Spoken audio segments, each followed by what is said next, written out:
जय माता दी दोस्तों, आने वाली वट सावित्री व्रत के लिए आप सभी माताओं बहनों को ढेर सारी शुभकामनाएं।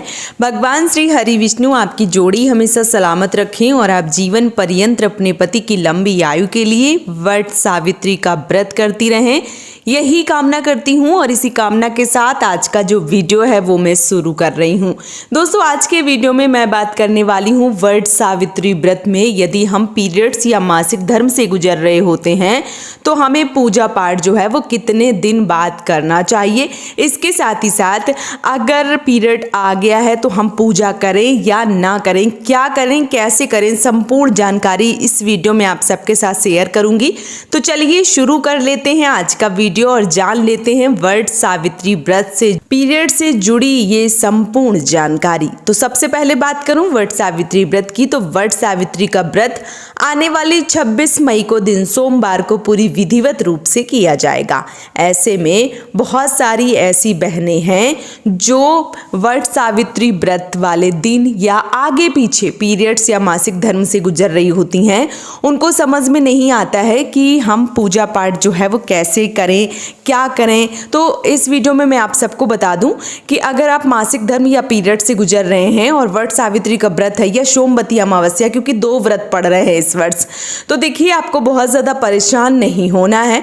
आपको क्या करना है कि आप अपने जो भी चीज़ें हैं, जैसे श्रृंगार की चीज़ें हो गई या मिठाई हो गई या जो भी चीज़ें पूजा पाठ में लगते हैं, वो आप अपने घर के जो भी बड़े हैं, जो भी पूजा इत्यादि कर रही हैं, कई बार ननद करती हैं, जेठानी देवरानी करती हैं, सास करती हैं, तो उनसे भिजवा के अपने नाम की पूजा पाठ जो है वो करवा सकती हैं।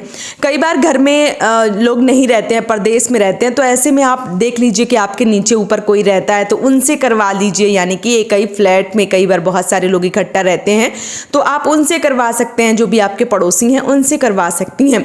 अगर ऐसा भी करना संभव नहीं है तो आप अपने बच्चों से श्रृंगार की चीज़ें या पति से श्रृंगार की चीज़ें या जो भी प्रसाद है, मीठा इत्यादि, वो आप वट वृक्ष के नीचे कि पहुंचा दीजिए। कोई भी स्त्री होंगी उनसे बोल दीजिए, जो भी महिलाएं पूजा कर रही हैं, कि उनके नाम की चढ़ा दीजिए। आप ऐसा भी कर सकती हैं। कई बार ये सारी चीज़ें जो है वो होती ही नहीं हैं और बहनें जो हैं वो उनको समझ में नहीं आता कि आप क्या करें, कैसे करें। तो देखिए, कम से कम आप वट वृक्ष का एक फल जो है वो मंगवा लीजिए किसी के हाथों से, या अगर नहीं मिल पाता है तो जो चने हैं वो फुला के ही रखिए। और 12 बजे तक तो कम से कम आपको खाना पीना, जो भी पानी इत्यादि है वो नहीं पीना चाहिए। फिर जब चने और जो वट वृक्ष का फल होता है वो निगल जरूर लेना चाहिए। भले ही आप पूजा कर पा रहे हैं या नहीं कर पा रहे हैं, आपको वो जो फल है, जो चने हैं, वो जरूर निगलने चाहिए। और माता सावित्री से और भगवान से प्रार्थना करना चाहिए कि हे प्रभु, इस वर्ष ऐसी स्थिति है कि हम पूजा पाठ नहीं कर पा रहे हैं, तो ऐसे में हमें माफ़ कर दीजिए। अगली साल जब भी व्रत होगा और मेरी कंडीशन अच्छी होगी, मैं पूजा पाठ करने लायक होंगी, तो मैं पूरी विधिवत रूप से आपकी पूजा अर्चना जो है वो करूंगी। इस प्रकार से भी आप कर सकते हैं। अगर बहुत सारी बहनें जिनको वट वृक्ष के मान लीजिए जो वट का फल है वो भी नहीं मिल पा रहा है और चने जो हैं वो, वैसे तो घर में चने मिल जाते हैं, और अगर ये सारी सुविधाएं जो है वो नहीं हो पा रही हैं, तो आधा दिन का व्रत जो है वो कम से कम जब तक जैसे एक मुहूर्त होता है पूजा का, उस समय तक कम से कम आपको पानी तो बिल्कुल भी नहीं पीना चाहिए। और अगर आप फलाहारी व्रत करती हैं तो फिर आपको स्नान ध्यान करने के बाद में व्रत रखना चाहिए। बस ये है कि आप पूजा पाठ जो है वो नहीं कर सकती हैं, लेकिन जो व्रत है वो आपको जरूर करना चाहिए अगर आप करती चली आ रही हैं व्रत तो।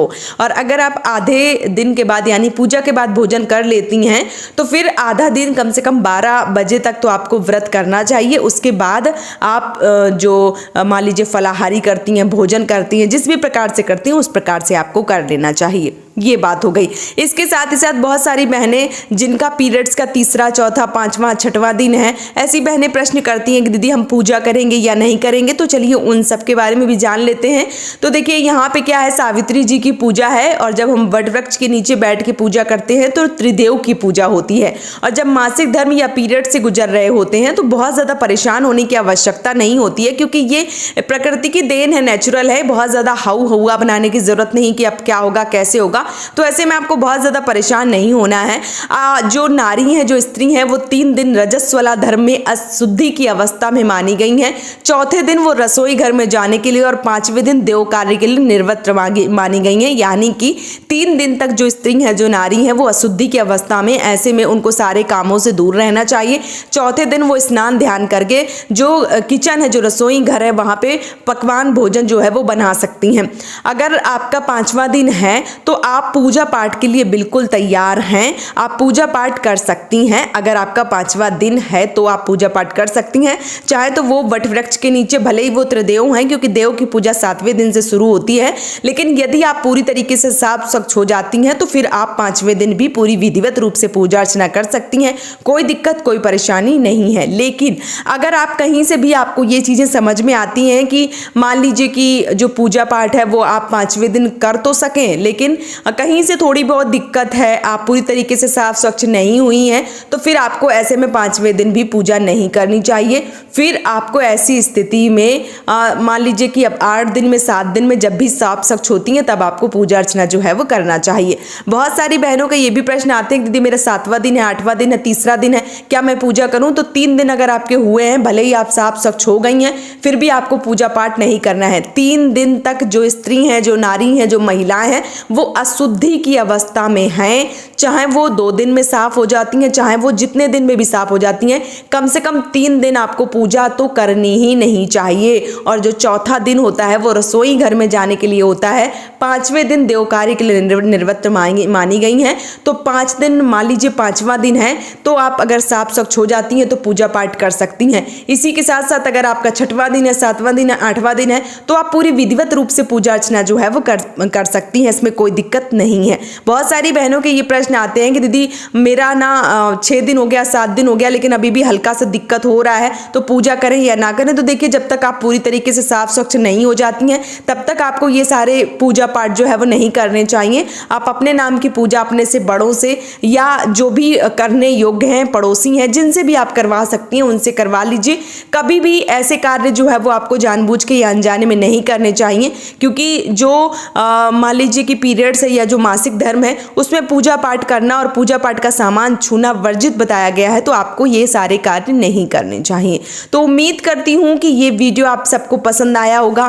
पीरियड से जुड़ी ये महत्वपूर्ण जानकारी आप सबको समझ में आई होगी, और कितने दिन में पूजा करना है, पीरियड्स में क्या करना है, संपूर्ण चीज़ें आप सबको समझ में आ गई होंगी। और आने वाली वट सावित्री यानी कि 26 मई को दिन सोमवार को साल 2025 में अगर आप भी ऐसी कंडीशन से गुजरती हैं, अगर आप भी ऐसी परेशानी से गुजरती हैं, तो आप बहुत ज़्यादा परेशान नहीं होंगी और विधिवत रूप से अपने नाम की पूजा करवा लेंगी, या आप 5वें दिन साफ स्वच्छ हो जाती हैं तो आप पूजा पाठ जो है वो कर लेंगी। तो वीडियो कैसा लगा है आप हमें कमेंट में जरूर बताइए, और वीडियो अगर पसंद आए तो आप हमें सपोर्ट जरूर कीजिए। इस चैनल को सब्सक्राइब कर लीजिए, वीडियो को लाइक कर दीजिए, बगल में घंटी आएगी उसको जरूर बजा लीजिए, ताकि घंटी बजाने से जो भी मैं वीडियो अपलोड करूंगी सबसे पहले आप तक आएंगे और आप पूजा पाठ से जुड़ी संपूर्ण जानकारी प्राप्त कर पाएंगी। एक बार फिर से आप सभी माताओं बहनों को वट सावित्री व्रत की ढेर सारी शुभकामनाएं।